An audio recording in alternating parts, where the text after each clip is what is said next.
I also do what we call outreach services, and those are people that are already living in the community, either in their parents' home or on their own, and then we just help them with whatever supports they are requesting from us. So that might be helping them with budgeting, grocery shopping, attending medical appointments, things like that. This episode of Bring Back the Porch brought to you by Bernie Leahy, River Street Realty. Let's get you home.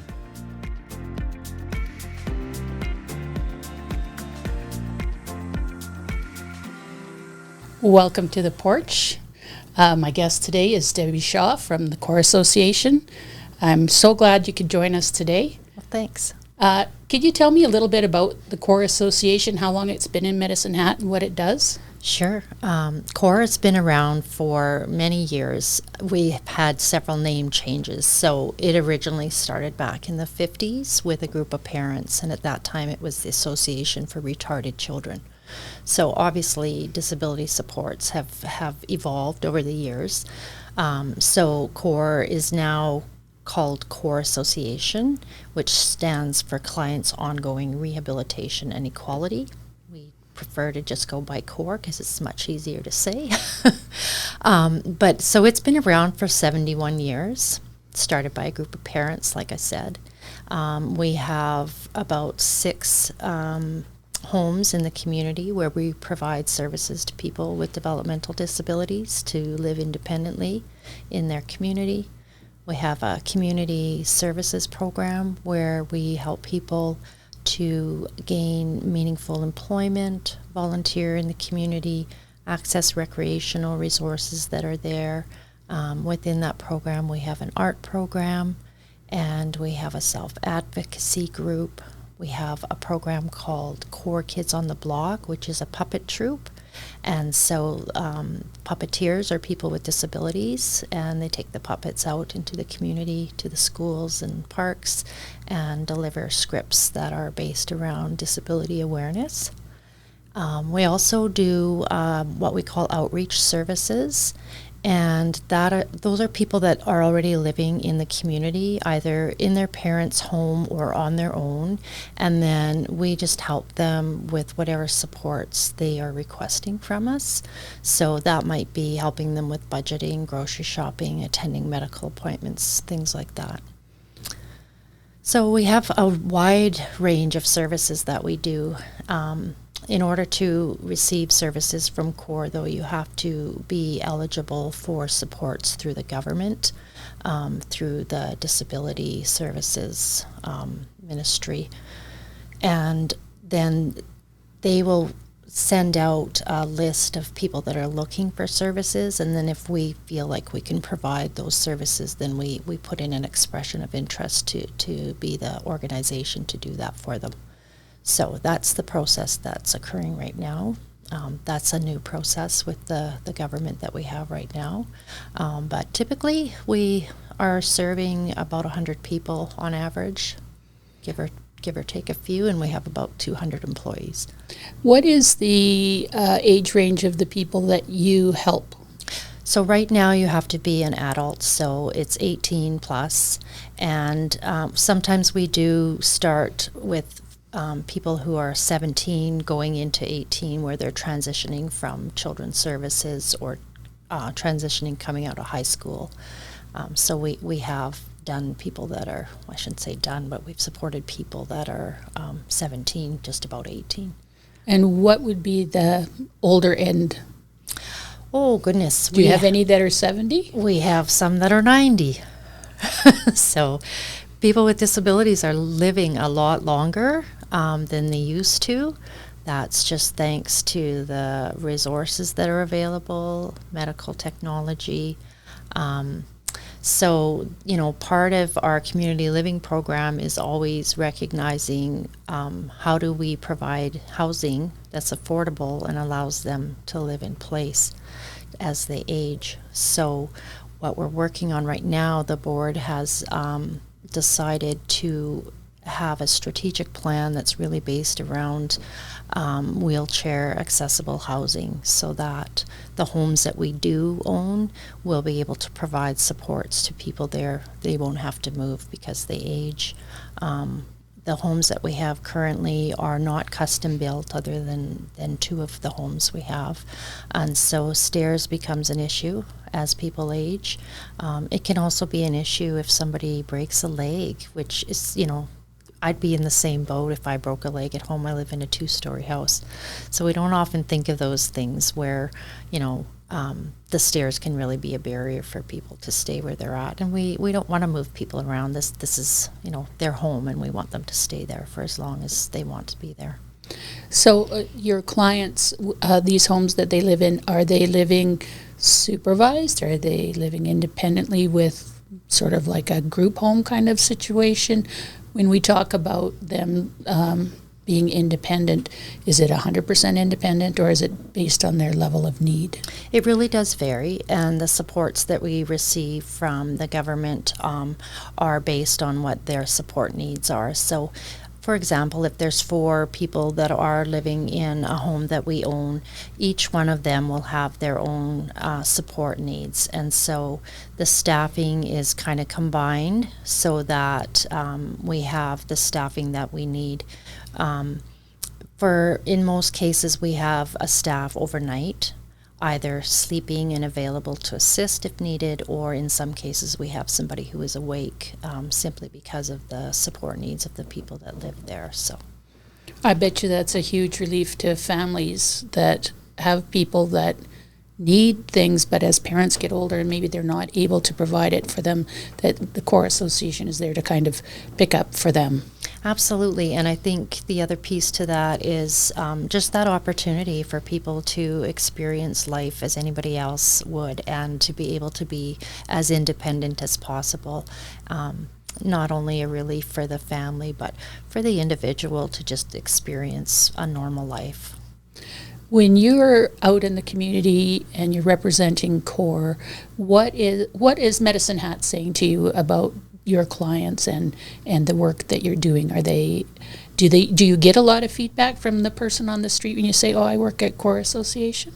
I think for the most part, we've always had really great community support. We have businesses that we've partnered with, lots of agencies that have provided either volunteer placements or employment placements for some of the individuals we serve.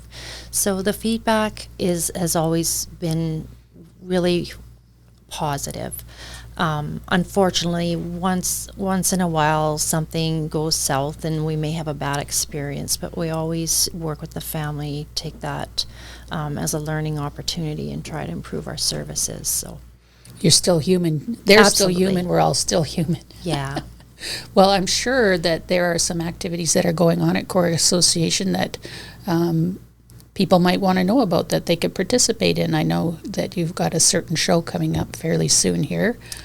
Could you tell me about it? Yeah, so in November, on the 21st and the 22nd, we have Emmanuel Lights of Lethbridge coming. It's a youth performing troupe, and we're partnering with the chaplain from the Medicinehat College. We're doing both performances as a fundraiser for our programs and services. So Emmanuel Lights is blacklight theater, so it's pretty unique. I've just seen clips of their performances, and I've met with the leaders of the program. They're wonderful people, and they're really excited to come. We're excited to have them, and we'll be selling tickets on Eventbrite probably within the next couple of weeks. So, and I understand that there's an opportunity for people to experience CORE 365 days a week starting next year. Yes, we have a cash calendar that we're doing as a fundraiser. So with the program that we have for our step-by-step art program, we also have a photography club where the individuals just go about the community, snapshot, whatever appeals to them. So we have combined 12 pictures from the photographers and the artists to make a calendar for 2026. And so right now we're looking for advertisers. There's going to be a banner ad at the bottom of each month. That's $500 advertising spot. And then there's 2 smaller corner spots on each month. So we'll have a 500 draw every month. And then the smaller ads will be combined to have 2 larger draws, one at Easter and one at Christmas time. And this year's our first year doing it. We're really excited about it. So we're only printing 1,000 calendars this year with the hopes that we sell every one, and then next year maybe more. So the odds of winning are actually pretty good. That does sound pretty good. Mm-hmm. And everybody needs more money at Christmas. Exactly. And let's face it, Easter, it's tax time, and that a few extra dollars wouldn't hurt either. Right. We have this opportunity to connect at this little neighborly porch. I want to ask you about your work and how it's changed from when you first got into work, this kind of work, to now. What are you seeing as being like the changes that are happening within the disability community and awareness with the public, and are you seeing it getting easier for these people to live in our community? Is it the same? Is it status quo? Or are you finding that through your education with the public, people are more understanding of people with different needs than their own? I think for the most part, things have definitely evolved where the greater community is far more accepting than they used to be. That's really because of the work that the disability sector has done over the years. I attended a program at medicinehat College in 1987, and at that time you had to have some kind of formal education to work in this field. Unfortunately, the wages that are paid really are not sufficient to even pay off your tuition. So I know that sounds really bleak, but the programs that were in the colleges across the province over time, there just wasn't the enrollment, and so they've kind of disappeared. So finding skilled staff now who have experience in the field and know how to teach people, how to empower them, how to help them be independent, that's something that we find we have to invest the training for the staff that we do hire, because they're typically staff who just have a passion, and so we just need the passion, and then we provide them with the training. Could you give me a success story from CORE, somebody that maybe was not doing so well and is now thriving? There's a lot of success stories, so I think the only one that I really would be comfortable sharing is a personal one for me, and that would be my niece, who, when she graduated from George P. Vanier School, she started at the Community Access Program. At the time, I was the manager of that program, and we started an employment supports program. And so she was actually she was the first person where we actually found a job for her in the community. And so she's been working at Taco Time for over 20 years. So, the fact that they've embraced her in that environment, she loves going to work. She never misses unless she absolutely is sick. It was difficult for her when COVID was going around because she wasn't able to work. So I think she is a success story for me simply because of being that first person that we found meaningful employment for, and it's only grown since then. I would imagine having that experience, not only are you dealing with the people in the community, but you're also creating a sort of a secondary group of people that you work with that now are getting to know you as just yourself and not your disability, right? You're showing up for work. And that's our goal. And, in reality, we should be working ourselves out of a job so that support organizations don't have to exist, that the community just embraces people and lifts them up. Well, Debbie, I applaud you for your work. Thank you. I hope that this little visit to the porch really sells some calendars, and next year you have twice as many to sell. I hope so too. Thank you. Thanks.